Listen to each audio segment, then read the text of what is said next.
제가 하나님 말씀을 봉독하겠습니다.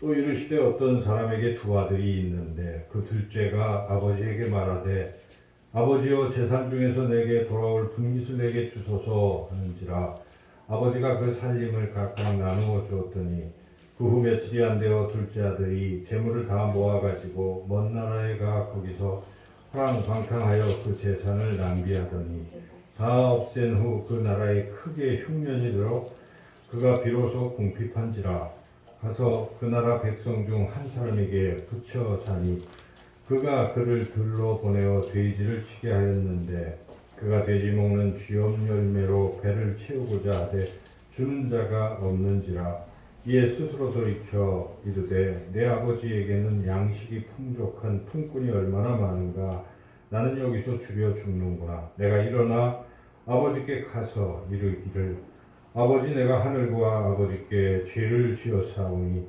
지금부터는 아버지의 아들이라 일컬음을 감당하지 못하겠나이다. 나를 품꾼의 하나로 보소서 하리라 하고 이에 일어나서 아버지께로 돌아가니라.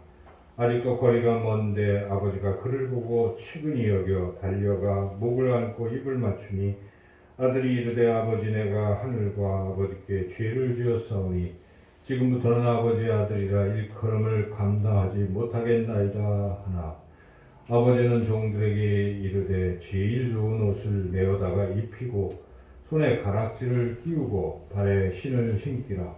그리고 살진 송아지를 끌어다가 잡으라. 우리가 먹고 즐기자. 이 내 아들은 죽었다가 다시 살아났으며 내가 잃었다가 다시 얻었노라 하니 그들이 즐거워하더라. 맏아들은 밭에 있다가 돌아와 집에 가까이 왔을 때 풍악과 춤추는 소리를 듣고 한 종을 불러 이 무슨 일인가 물은데 대답하되 당신의 동생이 돌아왔음에 당신의 아버지가 건강한 그를 다시 맞아들이게 됨으로 인하여 살진 송아지를 잡았나이다 하니 그가 노하여 들어가고자 하지 아니하거늘 아버지가 나와서 권한대 아버지께 대답하여 이르되 내가 여러 해 아버지를 섬겨 명을 어김이 없거늘 내게는 염소 새끼라도 주어 나와 내 벗으로 즐기게 하신 일이 없더니 아버지의 살림을 창녀들과 함께 삼켜버린 이 아들이 돌아오매 이를 위하여 살진 송아지를 잡으셨나이다. 아버지가 이르되 예 너는 항상 나와 함께 있으니 내 것이 다 네 것이로되 이 네 동생은 죽었다가 살아났으며 내가 잃었다가 얻었기로 우리가 즐거워하고 기뻐하는 것이 마땅하다 하니라. 아멘. 아멘. 기도하겠습니다. 하나님 오늘 귀한 말씀을 듣습니다. 주의 성령께서 역사해 주셔서 전하는 자의 부족한 입술을 주관하여 주시고 하나님의 말씀만 바르게 잘 전달하게 하시며 우리 듣는 모든 심령의 귀를 또한 활짝 열어주셔서 하나님의 말씀을 잘 듣고 또 깨달아 그 말씀을 마음에 품고 또 한 주간도 말씀으로 승리하며 살게 하여 주시기를 간절히 원하옵고 예수님의 이름으로 기도드리옵나이다. 아멘. 스코틀랜드에 위버라는 선교사가 있습니다. 오래전에 활동하시던 분인데 그분이 설교를 쭉 했습니다. 열정적으로 설교를 하는데 한 사람이 그 설교를 이렇게 들었습니다. 한 여인이 설교를 이렇게 귀담아 듣다가 깊은 감동을 받았습니다. 그래서 그 여인은 이제 나중에 설교가 끝난 다음에 위버 목사님한테 제가 사실은 9년 전에 어머니와 다투고 이렇게 가출을 했습니다. 여기서 쭉 살다가 오늘 목사님 설교 말씀 듣고 그 마음에 찔림을 받아서 이제 다시 돌아가고자 합니다. 그리고 이제 돌아갔습니다. 집에 이제 문을 이렇게 보니까 불도 켜 있고 그래서 문을 뚫으려고 보는데 문이 이렇게 열리는 겁니다. 열려서 2층으로 올라가서 어머니 방에 또 해보니까 방문도 열려 있고 들어가 어머니 제가 왔어요 하는데 어머니가 깨서 맞이했는데 내가 9년 동안 네가 오기를 기다리고 혹시나 네가 어두우면 못 올까봐 불도 켜놓고 문도 열어놓고 기다렸노라. 예, 그러한 이야기가 있습니다. 오늘 말씀은 이렇게 돌아온 탕자를 맞이하시는 아버지, 하나님을 가리키죠. 하나님께서 우리 죄인들을 이렇게 맞아주신다 하는 것을 우리 예수님께서 비유로 하신 유명한 말씀입니다. 여러분이 설교 시간에 아마 듣고 또 들었던 탕자 비유의 그러한 말씀인데, 오늘 이 말씀을 통해서 우리가 함께 은혜를 나누고자 합니다. 이 말씀을 통해서 우리 줄거리는 이미 아까 읽으면서 깨닫게 되었는데, 이 첫 번째 우리가 깨닫는 교훈은 하나님을 떠나면 참 어려워진다. 결국은 멸망에 이를 수도 있다 하는 것을 우리가 깨닫습니다. 우리가 읽은 대로 여기에 등장하는 이 둘째 아들이 이제 뭐 계산을 해보면 나이가 아직 20살도 안 된 그런 젊은이인데, 이 바깥 세상이 궁금했어요. 그래서 아버지 집을 좀 벗어나서 먼 나라에 좀 가서 좀 신나게 놀고 싶었습니다. 돈이 필요했습니다.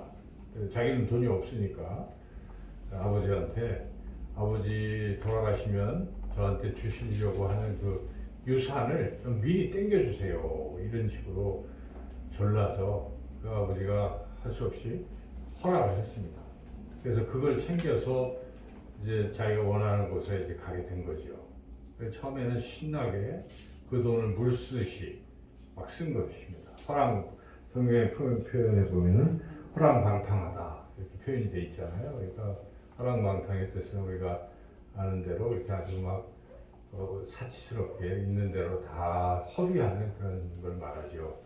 근데 이제 또 허랑방탕의 헬라어 원어로 살펴보면 그런 뜻도 있는데, 거기에 추가적으로 구원에 합당하지 않는다 이런 뜻도 있어요. 이 사람은 도저히 구원받을 가망성이 없는 그런 아주 죄를 저지르는 그런 사람이라는 뜻이죠. 그래서 이 사람이 이제 그렇게 거기서 허랑방탕하게 생활을 하다 보니까 돈이라는 거 벌지도 않고 쓰기만 하면은 아무리 부유한 사람도 돈을 물 쓰듯이 쓰면 금방 다 없어지잖아요.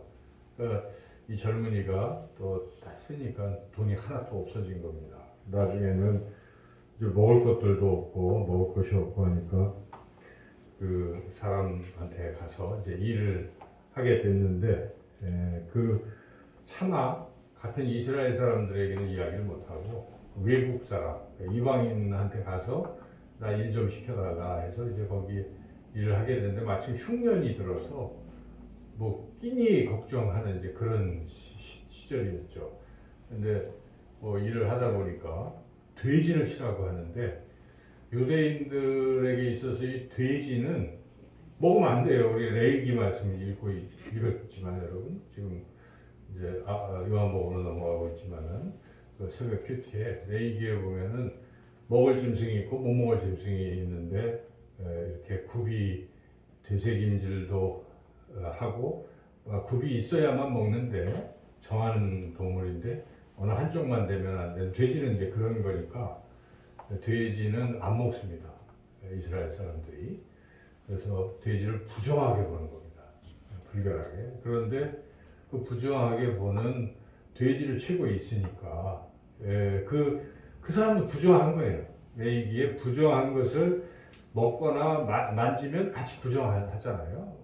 그래서 이 사람이 이제 부정한 사람이 된 것이고, 또 더군다나 뭐 아무리 일을 해도 그 흉년이 들어서 먹을 것도 없는, 품삯도 별로 없고, 그래서 배가 고픈데 돼지가 먹는 그 쥐염 열매라도 좀 먹으려고 하는데 그것도 뭐 마음껏 먹지도 못하고 너무 배가 고픈 이런 비참한 상태에 빠졌다는 것이죠. 우리가 이 상태를 생각하면서 이 사람이 왜 이렇게 됐는가? 아버지 품을 떠났기 때문에 그런 것입니다. 결론적으로 우리가 하나님을 떠나면 우리도 그렇게 되는 것입니다. 떠날 때는 그래도 뭐 즐거운 일이 있어서 떠나지 않겠어요, 여러분? 우리가 자꾸 예배도 안 드리고 자꾸 하는 이유는 뭡니까? 뭐 세상이 좋아서 그런 게 바쁘거나 또 뭐 귀찮거나 해서 여하튼 하나님 품을 자꾸 이렇게 떠나면 한 번, 두 번은 처음에는 뭐 그렇듯 되지만 자꾸 시간이 지나면 어떻습니까? 이제 더 하기도 싫어지는 것이죠. 죄는 죄를 낳는 것입니다. 그래서 결국은 점점 멀어지는 것인데 그 결과는 어떻게 되는 것입니까?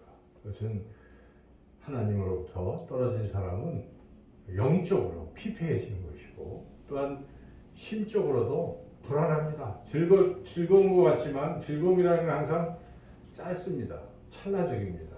그 즐거움이 끝난 다음에 허탈한 거예요. 허무하고 이런 게 자꾸 또 찾아오게 되고 이런 게 반복이 되고 또 그걸 잊으려고 또 어떤 술이나 뭐 다른 것들로 빠져보지만 해결책이 없습니다. 결국은 영적으로 깊은 하나님과의 그러한 이별로 인해서 타락의 길을 걸어가게 되고 그렇게 된다는 것입니다. 그래서 아마 우리의 삶 가운데서 내가 하나님 곁을 떠났을 때 혹은 멀어졌을 때 우리 상태를 보면 알 수 있어요. 그래서 이 본문에서 우리가 하나님 곁을 떠난다는 것은 결국 멸망에 기도한다는 것을 항상 유념해야 하겠습니다. 두 번째로 이런 상태에서 그래도 이 둘째 아들은 돌이켰다는 것이죠. 스스로 돌이킬 줄 알았다는 것입니다. 오늘 본문에 이제 17절부터 쭉 그 이야기가 나오는데 20절까지 17절 말씀 같이 한번 읽어보겠습니다.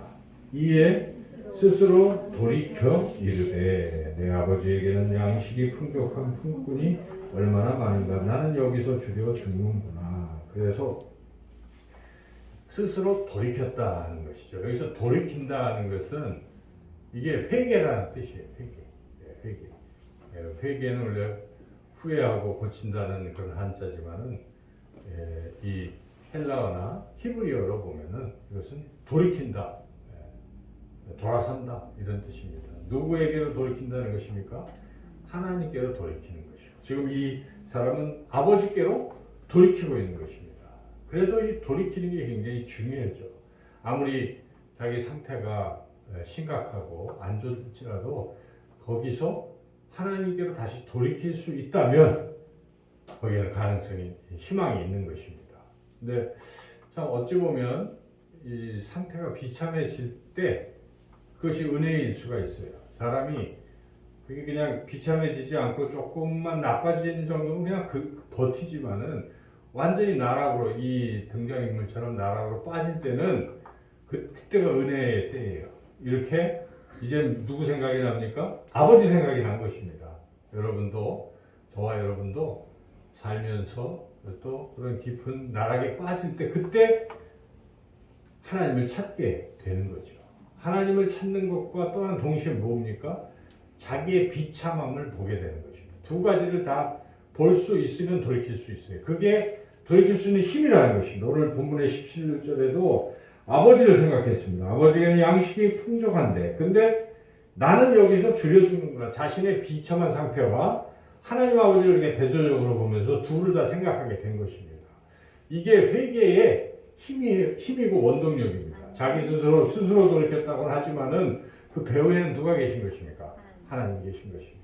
그래서 하나님은 지금도 계속 부르고 계신 거예요. 하나님의 자녀들을 부르고 계신데 그때 우리가 느끼고 깨닫게 하는 것도 하나님의 은혜입니다. 여러분 그래서 어떤 상황이 어려운 상황에서 혹시 하나님께로 향하는 마음이 생겼다면 성령이 주시는 마음인 줄 믿습니다. 그런데도 자꾸만 하나님께로부터 뭐 생각도 안 나고 한다면 이건 아직 심각한 거예요. 그래서 어떤 상황에도 중요한 것은 자기를 돌아보고 하나님께로 향하는 하나님을 바라보는 그러한 마음이 중요하다는 것이고 그리고 회개는 결국 실천을 해야 됩니다. 내가 잘못했구나 하나님으로 가면 좋겠다고 생각하는 것까지는 되는데 그 자리에 그냥 머물러 있으면 안 됩니다. 자리를 박차고 하나님께로 나와야 되는 것이죠. 그래서 우리가 본문을 잘 생각해 보면서 왜 이 아버지가 막 수소문해서 찾아서 둘째 아들 그렇게 어려웠으면 가서 데리고 오면 참 좋을 텐데 안 데리고 오잖아요. 그냥 기다리고 계시잖아요. 집에서. 하나님 아버지도 어떤 의도가 있는 거예요. 그렇게 데려와봤자 또 나갑니다.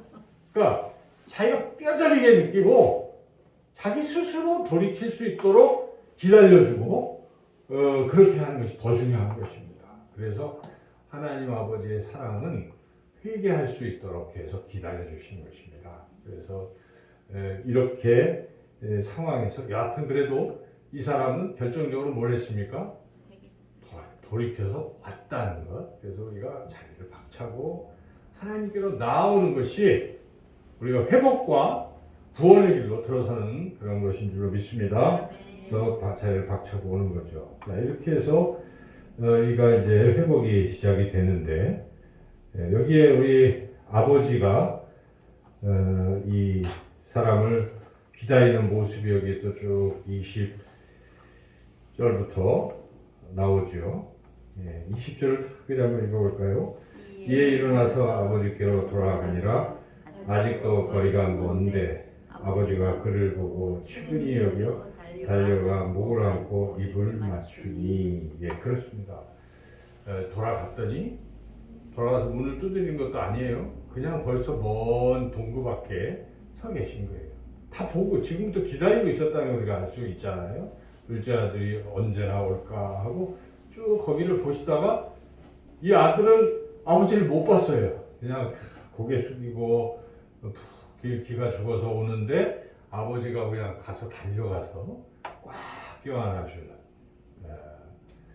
이러한 하나님이시다 하는 것입니다. 여러분 여기서 예수님이 아버지 이 비유 말씀하시는 것은 바로 하나님은 그런 분이시다. 그 누구라도 그 어떤 죄인일지라도 돌아오기만 한다면 돌아오기를 기다리실 뿐만 아니라 돌아온다면 안아주시는 그러한 분이 우리 하나님 아버지시다 하는 것. 그래서 우리가 어떤 상황에 있어도 하나님은 나를 맞아주시지 하는 이러한 믿음이 필요합니다. 그래서 이 사람도 아버지께 가면 그래도 먹을 게 있겠다 하는 그러한 믿음을 가지고 갔고 아버지는 과연 그 기대대로 그를 안아주시고 그리고 그를 회복시켜 주시는데 여기에 보면은 특별히 22절은 회복시켜주는 그런 모습이죠. 22절 읽어보겠습니다. 아버지는 종들에게 이르되 제일 좋은 옷을 내어다가 입히고 손에 가락지를 끼우고 발에 신을 신기라. 특별히 가락지를 끼우는 것은 옛날에는 이 반지가 상속의 상징이에요. 그러니까 지금 다 상속 받았지만 다시 주신 거예요. 다시. 그래서 다시 회복시켜 주시는 하나님. 우리가 하나님을 떠나서 여러 가지 죄 가운데 있지만 다시 하나님은 죄를 사하시고 우리를 새롭게 하시는 분이시다 하는 것입니다. 어떤 죄도 용서받지 못할 죄는 없는 것입니다. 하나님은 우리 모든 죄를 사하실 준비가 되어 있고 또 사하십니다. 그래서 독생자 예수 그리스도를 이 땅에 보내주신 것입니다. 예수님께서 우리의 모든 죄, 나와 너와 모든 인류의 죄를 안으시고 과거에서부터 현재 미래의 모든 죄를 다 짊어지시고 십자가에서 죽으셨기에 그 어떤 죄도 용서하시고 그리고 다시 하나님의 자녀로 살아가도록 그렇게 회복시켜 주시는 분이 우리 하나님 아버지시다 하는 것을 우리가 굳게 믿고 그런 믿음이 있기 때문에 우리는 어떤 상태에서 하나님을 바라보고 나올 수 있는 것이죠. 이렇게 해서 하나님께서 우리를 회복시켜 주신다는 것입니다. 이제 마지막 또 한 가지 우리가 여기서 깨달을 말씀은 맏아들에 대한 이야기입니다. 맏아들, 둘째 아들에 대한 이야기는 우리가 다 잘 들었는데 사실은요, 이 비유의 말씀의 핵심은 맏아들에게 있는 거예요. 왜 맏아들에게 있냐 하면 이 앞에서 이 15장 시작할 때 예수님이 이 비유를 지금 세 가지 비유를 이 세 번째 비유인데 말씀하시는 배경이 나옵니다. 1절, 2절 같이 한번 읽어보겠습니다. 모든 세리와 죄인들이 말씀을 들으러 가까이 나오니 바리새인과 서기관들이 수군거려 이르되 이 사람이 죄인을 영접하고 음식을 같이 먹는다 하더라. 지금 두 부류가 있잖아요. 죄인, 또 세리 이렇게 말씀 들어왔어요. 그런데 그걸 보고 서기관과 바리새인들이 수군거리고 정죄하고 비난하고 예수님은 죄인들의 친구냐, 왜 죄인들하고 함께하느냐 하고 지금 비난하고 있다는 것이죠. 여기에 이 바리새인과 서기관들이 맏아들이에요. 그리고 세리와 죄인들이 둘째 아들입니다. 이 얘기를 하시는 겁니다. 그러니까 정죄하지 말라 하는 것입니다. 정죄하지 말라 하는 것입니다. 그래서 이 맏아들이 어떤 태도를 취해야 하는가 하는 걸 말씀하는 것이죠. 우리가 이 본문을 읽어볼 때 그냥 어떻게 얼핏 읽으면 아유 맏아들은 참 훌륭한데 둘째 아들이 못했다. 여기에만 초점을 맞추지만 예수님 그게 아니에요.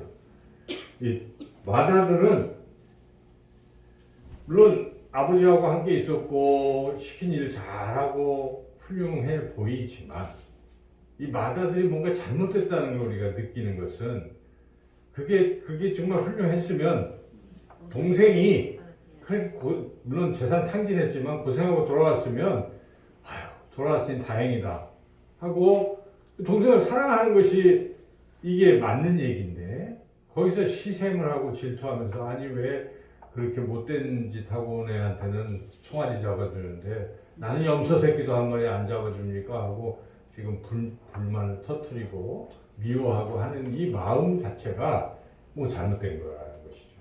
하나님 아버지의 마음이 아닌 것이죠. 아버지의 마음이 아닌 것이죠. 바로 바리새인과 서기관들은 나름대로 율법을 지키는 사람들입니다. 그래서 자기의 의를 막 주장하는 사람들이죠. 그래서 저기 있는 저 세리들, 죄인들은 그렇지 못하다. 그걸 계속 정죄하고 이렇게 살아가는 것이죠. 그것을 주님이 질타하시는 것입니다. 그게 아니라는 것입니다. 그게 아니라는 것이죠. 그래서 우리가 신앙생활에 혹시나 맏아들 같은 우리가 그런 생각을 가지고 살 수도 있다는 것입니다. 나는 나름대로 봉사도 하고 신앙생활 잘하는데 저기 저 사람은 왜 저럴까? 그러다가 저 사람이 돌아왔는데 막 온 교회가 그 사람을 막 환영하고 따뜻하게 해주면 아이 뭐야 하고 그것도 같다는 것입니다. 근데 그것은 하나님이 기뻐하시지 않는 것입니다. 그래서 내가 죄인들을 용납할지언데 너희들도 내 마음을 품으라 하는 것입니다. 지금 바리새인과 서기관을 향해서 주님이 말씀하시는 거예요. 들으라는 것입니다. 처음에 이렇게 정죄하는 그들을 향해서 너희들이 마치 이 맏아들 같구나. 그러면 안 된다. 맏아들 같구나. 그러지 말고 너그럽게 동생을 따뜻하게 맞이하라. 이런 말씀입니다. 그래서 그러면은 왜 이 맏아들은 그런 길로 자꾸 빠지는 것일까요? 그것은 이 맏아들은 이미 어떤 특별한 권리들을 받았어요. 장자기 때문에. 그런데 그런 특별한 권리를 또 특권을 이 둘째 아들을 위해서 사용하고 해야 되는데 안 한다는 것이죠. 자기의 권리만 생각하고 의무를 다하지 않는 그런 모습이라는 것입니다. 그래서 우리가 어찌 보면은 맏아들일 수도 있어요. 우리가 열심히 신앙생활하고 충성스럽게 주님 곁에서 늘 함께 있으면서 했지만 우리에게 결정적으로 잘못된 부분이 있을 수 있는데 그것은 하나님께서 우리에게 주신 이러한 특별한 권리와 그리고 우리가 해야 할 의무를 다하지 않고 있다는 것입니다. 특별한 권리는 무엇이겠습니까? 하나님께서 우리 그리스도인들에게 주시는 특권은 아마 가장 큰 특권은 기도의 특권이라고 저는 믿습니다. 여러분 기도의 특권을 받은 거예요. 그래서 예수 그리스도를 믿는 사람들은 예수 그리스도의 이름으로 무엇이든지 구하면 하나님 아버지께서 다 시행하시고 들으신다고 하셨습니다. 이 기도의 특권을 과연 우리는 누구를 위해서 사용하고 있는가? 자기 자신만을 위해서 사용하는 것인가? 또 이런 둘째 아들이나 이 세상에 아직도 하나님 품을 떠난 이들을 위해서 우리가 중보하고 기도하고 그런 일은 게을리하고 있지는 않는가 하는 것입니다. 주님이 그걸 지적하시는 거예요. 너는 그걸 해야 되는 것이다. 너는 넉넉하고 이미 다 내 것이 내 것인데 내가 그 권한을 다 줬는데 그 권한을 왜 안 쓰고 그 시샘하고 너만 생각하느냐 하는 우리 주님의 질타죠. 그래서 우리가 이 첫째 아들의 이런 모습 속에서 우리는 과연 하나님 내게 주신 이 특별한 권리들을 제대로 사용하고 있는 것인가? 또 이 의무를 내가 다하고 있는 것인가?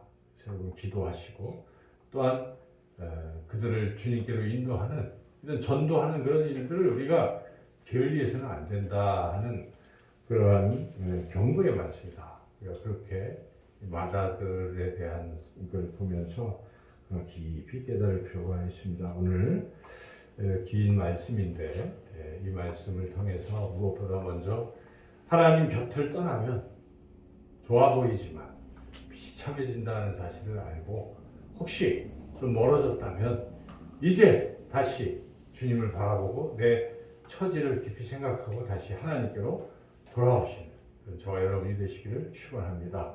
그리고 하나님은 언제든지 그 넓은 가슴으로 우리를 안으시고 맞아주실 것이고 우리를 회복시켜 주시는 분이시다.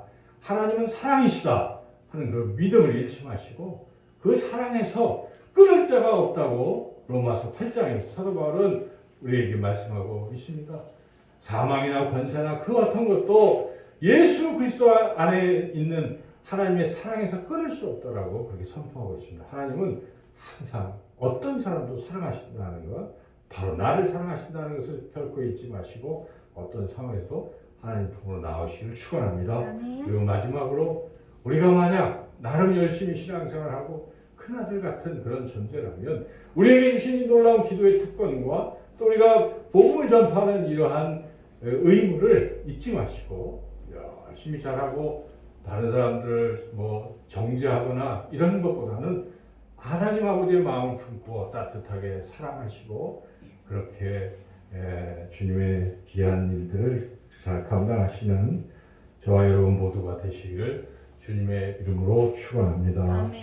좋으신 하나님 감사합니다. 오늘 말씀 통해서 우리가 둘째 아들의 모습도 또 첫째 아들의 모습 속에서도 우리가 어떤 점이 잘못됐는지 깨닫게 하시고 다시 회개하고 회복되는 귀한 역사가 있게 하여 주시옵소서. 무엇보다 하나님 아버지의 마음이 얼마나 넓고 크신지 그 어떤 것도 용납하시는 그 하나님의 사랑을 우리가 늘 기억하여 어떤 상황에서도 주님만 바라보는 그런 삶이 되게 하여 주시기를 간절히 원하옵고 예수님의 이름으로 기도드리옵나이다. 아멘.